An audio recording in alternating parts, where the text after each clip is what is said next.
Hello बच्चों, आज के इस वीडियो में हम एक angular momentum and energy conservation based problem solve करने जा रहे हैं। ये प्रॉब्लम हमने जिस सोर्स से उठाया है, उन्होंने इसको लैग्रैन्जियन मैकेनिक्स की हेल्प से सॉल्व किया था। तो ऐसा कुछ ज़रूरी नहीं होता है कि लैग्रैन्जियन का प्रॉब्लम है तो लैग्रैन्जियन से ही सॉल्व होगा, है ना? Those problems can also be solved using Newtonian mechanics. तो वही हम करेंगे। इस प्रॉब्लम को सिर्फ और सिर्फ न्यूटोनियन मैकेनिक्स की हेल्प से सॉल्व करेंगे। मतलब कि वही सब एंगुलर मोमेंटम, एनर्जी वगैरह वगैरह यही सब लगाएंगे और कुछ नहीं। और दूसरी बात कि इस टाइप का एक और वीडियो मैंने काफ़ी पहले अपलोड किया था। दोनों प्रॉब्लम लगभग एक जैसे हैं। दोनों में आपस में कोई कनेक्शन नहीं है, ऐसा मत सोचना कि वो वाला देखना पड़ेगा तब ये समझ में आएगा, ऐसा कुछ भी नहीं है। बस मैं रिकॉल करवा रहा हूँ तुम लोगों को कि एक इस टाइप का प्रॉब्लम भी मैंने अपलोड किया था जिसमें कोन के अंदर वाले सरफेस पर पार्टिकल ऐसा सर्कुलर मोशन कर रहा था और इसको स्लाइटली डिस्टर्ब कर दिया गया था यहाँ पर।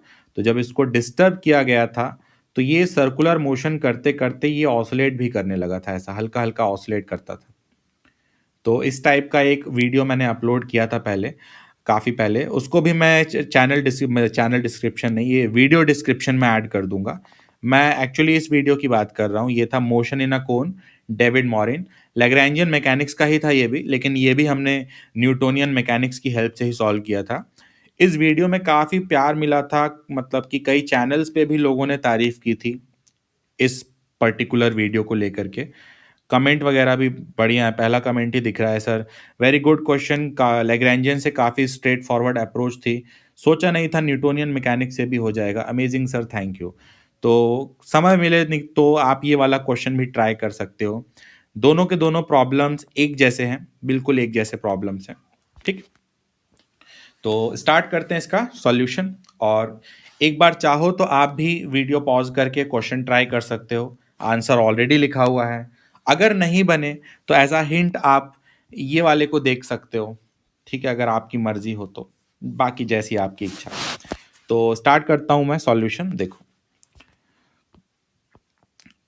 क्वेश्चन ये कहता है कि पार्टिकल जब यहाँ पर था, मतलब हॉरिजॉन्टल लेवल में था, तो इसको इन लोगों ने एक हॉरिजॉन्टल किक दे दिया।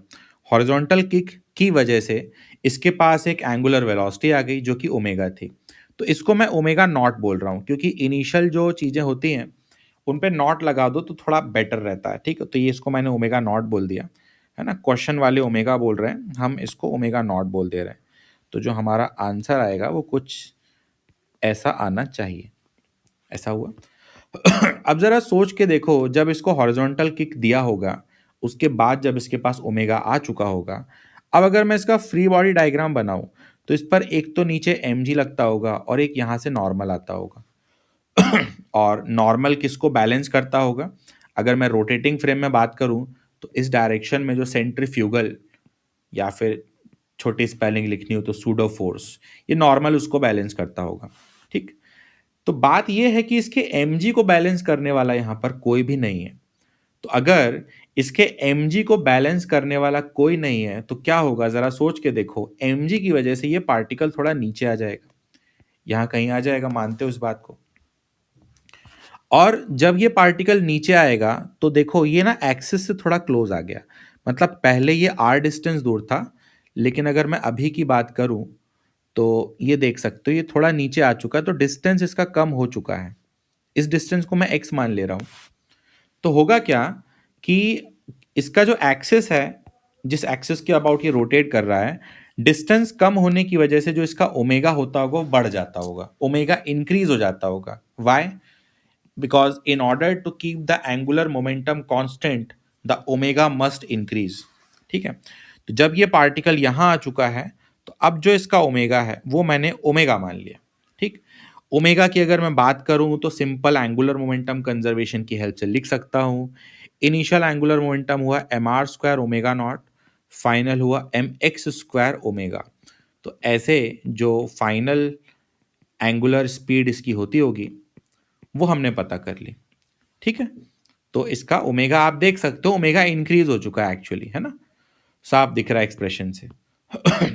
अब जरा सोचो कि जब यहां पर ये पहुंचा और इसका ओमेगा इंक्रीज हो चुका है तो क्या होगा? अब एक मिनट, हाँ।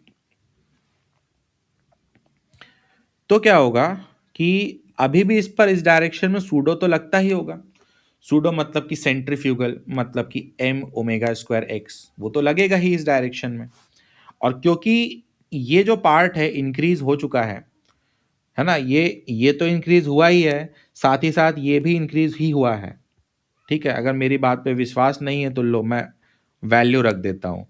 तो ये बना omega naught square R power 4 by X power 4 into X, तो ये बना inversely proportional to X cube. तो सीधी सी बात है कि डिस्टेंस कम हुआ है ना, ये डिस्टेंस कम हुआ है, तो ये जो क्वांटिटी है ये बढ़ गई होगी। ठीक है, तो यहाँ पर ये जो फोर्स है ये फोर्स इंक्रीज हो चुका होगा, और क्योंकि ये फोर्स इंक्रीज हो चुका है तो इस फोर्स का जो ये कंपोनेंट होता होगा ना, ये कंपोनेंट इतना हो जाता है कि ये mg के इस वाले कंपोनेंट से ज़्यादा हो जाता है। अ, मान लेते हैं ये एंगल अगर कुछ होता, मान लेते हैं अल्फा होता, तो यहाँ आता है mg cos अल्फा। तो जब ये पार्टिकल यहाँ आया है तो इसका ओमेगा बढ़ चुका है, ओमेगा बढ़ने की वजह से ये टर्म बढ़ चुका है, ये टर्म इंक्रीज होने की वजह से ये जो कंपोनेंट होता है ये कंपोनेंट इससे तो ज़्यादा होता है, और जब ये इससे ज़्यादा होता है तो इसकी टेंडेंसी होती है वापस ऊपर जाने की। तो ज़रा सोचो, पहले ये यहाँ पर था, ये देन mg की वजह से नीचे आ गया, और जब ये नीचे आया तो ये फोर्स बढ़ गया, ये फोर्स बढ़ा तो इसका ये कंपोनेंट बढ़ गया, ये कंपोनेंट बढ़ गया तो इसकी टेंडेंसी होती होगी फिर से ऊपर जाने की। ठीक है, मतलब पहले तो ये नीचे आया, फिर ये ऊपर गया, फिर नीचे आएगा, फिर ऊपर जाएगा। मतलब क्या होता होगा समझ जाओ, मतलब कि ये ऑसिलेट करता होगा। ठीक है, तो ये सर्कुलर मोशन भी करता होगा और ऐसा ऑसिलेट भी करेगा। मतलब इसका जो मोशन है ना वो ऐसा नहीं होगा, इसका मोशन कुछ ऐसा होगा, इसका मोशन कुछ ऐसा होगा, कुछ इस टाइप का मोशन होगा इसका, हल्का हल्का ऑसिलेट करेगा। ये मैंने बहुत ज़्यादा ऐसा ड्रॉ कर दिया, बहुत हल्का सा ऑसिलेशन होता होगा, हल्का सा, बहुत माइन्यूट ऑसिलेशन होता होगा कुछ ऐसा, ऐसा। तो बहुत हल्का सा ये ऑसिलेट करता होगा, और जब ये ऐसे ऊपर नीचे ऑसिलेट करता होगा तो जो ये इसका जेड कोऑर्डिनेट होता होगा ये भी ऑसिलेट करता होगा, मतलब ये जो वर्टिकल डिस्टेंस होता होगा ये भी ऑसिलेट करता होगा। इसी वजह से ये आंसर इसका कुछ ऐसा है। तो मतलब कि बात करते करते ये प्रॉब्लम अपना लगभग 20% सॉल्व हो चुका है। ठीक, अब सॉल्व करने के लिए मैंने कहा था कि हम एक तो एंगुलर मोमेंटम यूज़ करेंगे, जो कि हमने यूज़ कर लिया है ऑलरेडी। एक और यूज़ करने जा रहे हैं एनर्जी कंजर्वेशन। तो एनर्जी कंजर्वेशन के अकॉर्डिंग मैं लिख सकता हूँ क्या, U final plus K final is equal to U initial plus K initial, ऐसा लिखूंगा मैं। अब पोटेंशियल एनर्जी अगर मुझे लिखना है तो मुझे कहीं ना कहीं रेफरेंस लेवल मानना पड़ेगा, तो मैंने ये जो लाइन है इसी को रेफरेंस लेवल मान लिया है, और पहले जो पार्टिकल था वो इसी लाइन पे था, तो इनिशियल पोटेंशियल एनर्जी क्या मानूंगा मैं, zero. And initial kinetic energy होती होगी हाफ एम ओमेगा आर का स्क्वायर। तो ये तो इनिशियल मैंने लिखा। ठीक है, अब मुझे लिखना है फाइनल। तो फाइनली मैं ये मान ले रहा हूँ कि जो पार्टिकल है वो जेड डिस्टेंस नीचे आ चुका है, तो इसकी पोटेंशियल एनर्जी होती होगी माइनस एम जी जेड। अब मुझे लिखना है काइनेटिक। तो देखो काइनेटिक मैं कैसे लिखूंगा कि ये जो पार्टिकल होता होगा जब ये ऐसे स्लाइड होके आ रहा होगा, तो ऐसे स्लाइडिंग की वजह से इसके पास दो वेलोसिटी हैं, एक D Z by D T है और एक D x by D T है, और साथ ही साथ ये रोटेट भी हो रहा है। तो इस रोटेशन की वजह से इसके पास एक और वेलोसिटी होती होगी ओमेगा एक्स वाली। ठीक है, तो टोटल तीन वेलोसिटी हैं, D Z by D T, D x by D T, और एक omega into X due to rotation. तो ये जो तीन वेलोसिटीज हैं इनकी वजह से काइनेटिक एनर्जी लिखूंगा मैं half m d x by D t का square plus d Z by D t का स्क्वायर प्लस ओमेगा एक्स का स्क्वायर। ठीक है, और डिफरेंशिएशन को मैंने डॉट से रिप्रेजेंट किया है, थोड़ा लिखने में फास्ट हो जाता है बस, और कोई रीज़न नहीं है। अब इसको हम सिंप्लीफाई करें तो पहले तो पूरे इक्वेशन से मैंने m को कैंसिल कर दिया और 2 से मल्टीप्लाई कर दिया, तो बना माइनस टू जी जेड प्लस। अब यहाँ से देखो क्वेश्चन ने हमसे z पूछा है ना, तो मैं कोशिश करूंगा यहाँ सब जगह से x को एलिमिनेट कर दूं। ठीक है, तो देखो x को कैसे एलिमिनेट कर सकता हूं मैं, using Pythagoras theorem I can write X square plus Z square is equal to R square, है ना, ऐसा बोल सकता हूं। तो यहां से x जो है वो आ जाता है square root R square minus Z square. तो जो x डॉट है, मतलब कि जो dx बाई डी टी है, वो मैं यहीं पर कैलकुलेट करके रख लूँ। इसका डिफरेंशिएशन होगा 1/2 square root R square minus Z square, then minus 2z into D Z by D T. तो ये जो x डॉट था dx बाई डी टी वो ये रहा, इसको मैं रखने जा रहा हूँ अपनी इक्वेशन में। तो ये बना -2z D Z by D T by 2 times square root R square minus Z square का स्क्वायर प्लस जेड डॉट, मतलब वही है D Z by D T. Dot लिखना था, गलती से पूरा ही लिख दिया, कोई बात नहीं।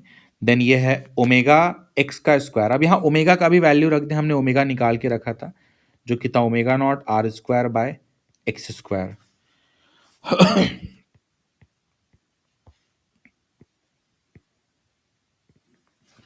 और आरएचएस में क्या आएगा यार, ये पेंसिल की बैटरी खत्म हो गई लग रहा मुझे,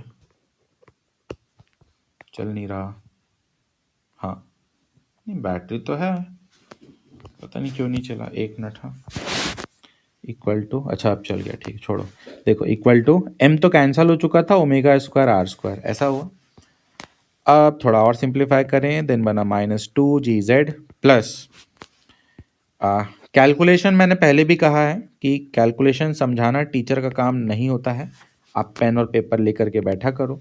तो यहाँ पर कुछ कैलकुलेशन मैं मन में करने जा रहा हूँ। तो ये बन गया ऐसा, प्लस वहाँ पर है omega naught square R power 4 by X square, ऐसा बनेगा। देन थोड़ा और सिंप्लीफाई करें, देन ये आया। अब इसको मैं वापस से z डॉट लिख रहा हूँ। हाँ, इसको मैं क्या लिख सकता हूँ, इसको मैं लिख सकता हूँ 1 minus Z square by are square power -1, ठीक। और क्योंकि जो प्रॉब्लम हम सॉल्व कर रहे हैं उसमें मैंने कहा था कि बहुत ऐसे हल्का सा ऑसिलेट कर रहा है, बस हल्का सा, मतलब कि जो z है ना, इसका z बहुत बहुत छोटा है। तो अगर z बहुत छोटा है तो z बाय आर बहुत छोटा हुआ, तो इसका स्क्वायर और छोटा हुआ। तो ये जो नंबर है ना बहुत छोटा है, मतलब मैं यहाँ पर बाइनोमियल अप्रॉक्सीमेशन लगा सकता हूँ, तो ये पावर यहाँ आ जाएगी, ठीक है। ये वैसे नहीं समझाना चाहिए था मुझे, लेकिन फिर भी समझा रहा हूँ। तो ये यहाँ आ जाता। वैसे यहाँ पर omega naught square R power 4 X square रखा मैंने, R square minus Z square. तो ये बनेगा -2gz plus Z dot square 1 plus Z square by are square plus, ये जो किया मैंने यहाँ पर सेम चीज़ मैं यहाँ भी कर सकता हूँ, ठीक है। तो वैसे का वैसे अगर मैं यहाँ पर करूँ तो ये बना 1 plus Z square by are square, ठीक है। ये मैंने मन में कर दिया, जैसे यहाँ किया है वैसे यहाँ कर सकते हो आप। थोड़ा सा वीडियो पॉज करके पेन चलाओगे तो इससे आप यहाँ पहुँच जाओगे।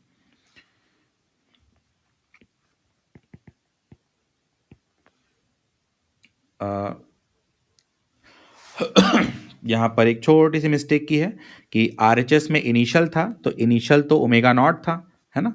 तो यहाँ मैं ओमेगा नॉट कर दूँ, आरएचएस में तो इनिशियल वाली वैल्यूज थी ना, इनिशियल, तो वहाँ ओमेगा नॉट आना चाहिए था, ठीक है। सुधार दिया उसको मैंने। तो बनेगा -2gz plus 1 plus Z square by are square into z dot का square plus omega naught square, यहाँ भी गड़बड़ की है क्या मैंने, नहीं सही है सब, omega naught square R square plus omega naught square Z square is equal to omega naught square R square. तो इससे ये कैंसिल हो गया और हमारे सामने एक डिफरेंशियल इक्वेशन सा कुछ आ चुका है। अच्छा, अब मैं इसको क्या करूं, इसका क्या करूं, सवाल ये उठता है। तो इसको मैं अप्रॉक्सीमेटली 1 ही बोल दूंगा, ठीक है, क्योंकि z की वैल्यू वैसे ही काफ़ी कम है। तो ये बन रहा है, ये बन रहा है z dot square -2gz plus omega naught square Z square equal to 0, ये बना। अब यहाँ से क्या किया जाए, तो आंसर है, इसको आप फिर से डिफरेंशिएट कर दो, ठीक। तो जब आप इसको फिर से डिफरेंशिएट करोगे तो ये बनेगा 2 जेड बार बोल रहा हूँ, sorry, Z dot, then Z double dot minus 2g Z dot plus omega naught square 2z Z dot. ये मैंने डिफरेंशिएट कर दिया टाइम के रेस्पेक्ट में। तो ये गया, ये गया, ये गया, 2 गया, 2 गया, 2 गया, ठीक है। तो ये बना Z double dot equal to G minus omega naught square Z, ऐसा हुआ, ठीक। अब ये इक्वेशन जरा देखो एसएचएम की तरह दिख रही है। इसको मैं लिख सकता हूँ d2z by D T square is equal to minus omega naught square common z minus G by omega naught square. अब ये साफ साफ दिख रहा है कि ये एसएचएम वाली इक्वेशन है, बिल्कुल वैसी दिखाई दे रही है, d2x by D T square is equal to minus omega square into X जैसा। बस यहाँ पर थोड़ा अलग दिख रहा है, तो ये इसकी भी चिंता अपन नहीं करते हैं। इतना सारा एसएचएम आपने पढ़ा होगा तो आपको पता होगा कि ये क्या रिप्रेजेंट करता है। ये बेसिकली मीन रिप्रेजेंट कर रहा है, ठीक है, कि इस ऑब्जेक्ट का ये जो ऑसिलेशन कर रहा था, इसका जो मीन होता होगा वो इतने डिस्टेंस नीचे होता होगा। मैं डायग्राम में समझाता हूँ, देखो एक काम करता हूँ, अलग से ही बनाता हूँ डायग्राम, देखो। तो ये बताना चाह रहा है कि पार्टिकल पहले यहाँ पर था, यहाँ से रिलीज किया था हॉरिजॉन्टल से, देन ये पार्टिकल ऐसा ऑसिलेट करता होगा अप डाउन अप डाउन। तो इसका जो मीन है यहाँ कहीं होता होगा, ये रहा इसका मीन। तो जहाँ से इसको रिलीज किया गया है वहाँ से मीन तक का जो वर्टिकल डिस्टेंस है वो आया है जी बाय ओमेगा नॉट स्क्वायर। और ज़रा सोच के देखो कि अगर यहाँ से इस जगह से इसको रिलीज किया गया था, इसका ये मतलब हुआ कि ये इसका एक्सट्रीम हुआ, ठीक है। और एक्सट्रीम और मीन के बीच का जो डिस्टेंस होता है वही क्या होता है, एम्पलीट्यूड भी होता है। तो ये आपको दो बातें बता रहा है, एक तो मीन बता दिया इसने और साथ ही साथ इसने आपको एम्पलीट्यूड भी बता दिया। तो ठीक है, मीन पता है, एम्पलीट्यूड पता है, तो जो इसका सॉल्यूशन है वो होना चाहिए z minus mean is equal to A sine omega T plus five, ऐसा होना चाहिए। मीन हमको ऑलरेडी पता है तो वो मैंने यहाँ रख दिया, एम्पलीट्यूड भी पता है तो वो भी यहाँ एक ही जगह में रख सकता हूँ, which is G by omega naught का स्क्वायर। अब बस यहाँ पर एक चीज रह गई जो कि हमको नहीं पता, वो है फाई। तो फाई बहुत इजीली कैलकुलेट हो जाएगा, उसकी टेंशन आपको लेने की जरूरत नहीं है। देखो सिंपल मैं बोलूंगा कि t इक्वल टू 0 पर जो z था वो तो 0 था, है ना। तो यहीं पे निपटा दे रहा हूं मैं, इसको अलग से नहीं लिख रहा। तो ज़रा सोचो t 0 रख करके ये पूरी कहानी 0 हो जानी चाहिए। t 0 रख करके पूरा 0 कब होगा, देखो t 0 रखोगे तो ये तो गया, ठीक है। अब इसको 0 करना है, ये 1 है अगर, तो इस चीज़ को -1 होना पड़ेगा। ठीक है, और ये -1, ये -1 तब होगा जब फाई का वैल्यू क्या होता हो, फाई का वैल्यू -90 डिग्री होता हो। अब या तो -90 ले लो या तो +270 ले लो, कोई फर्क नहीं पड़ रहा मुझे, अब -90 मान ले रहा हूँ, ठीक है। तो t0 पर z0 अगर होना है तो उसके लिए इसको -1 होना पड़ता है, और ये -1 तभी होगा जब फाई क्या होगा, -90। तो ऐसे मुझे बातचीत करते हुए ही फाई पता चल गया जो कि -90 है, तो वही मैंने यहाँ पर रख दिया -90। तो ये बनेगा क्या, ये बनेगा, तो ये बनेगा z is equal to g by omega naught square, then यहाँ पर 1 minus cos omega t, and 1 minus cos omega t क्या होता है, 2 sine square omega t by 2। गलती से अब यहाँ पर भी मैंने सिर्फ ओमेगा लिख दिया है, लेकिन आप समझदार हो, आपको पता है कि यहाँ क्या आना चाहिए, ओमेगा नॉट आना चाहिए, ठीक है। सिंपल सी बात है, जो भी कुछ है इस इक्वेशन से आया है, यहाँ ओमेगा नॉट है तो यहाँ भी क्या होगा, ओमेगा नॉट। तो omega naught omega naught omega naught, and यहाँ पर क्या था, जी बाय ओमेगा नॉट का स्क्वायर। तो यहाँ से हमको z का वैल्यू पता चल गया, और मुझे लगता है यही प्रूफ करने के लिए हमको बोला गया था। एक बार मैच भी कर ले answer, 2g by omega naught square sine square omega t by 2, ठीक है। तो ये अपना आंसर है, मान के चलते हैं कुछ ना कुछ सीखा होगा, ठीक है। मिलते हैं नेक्स्ट वीडियो में, ऑल द बेस्ट।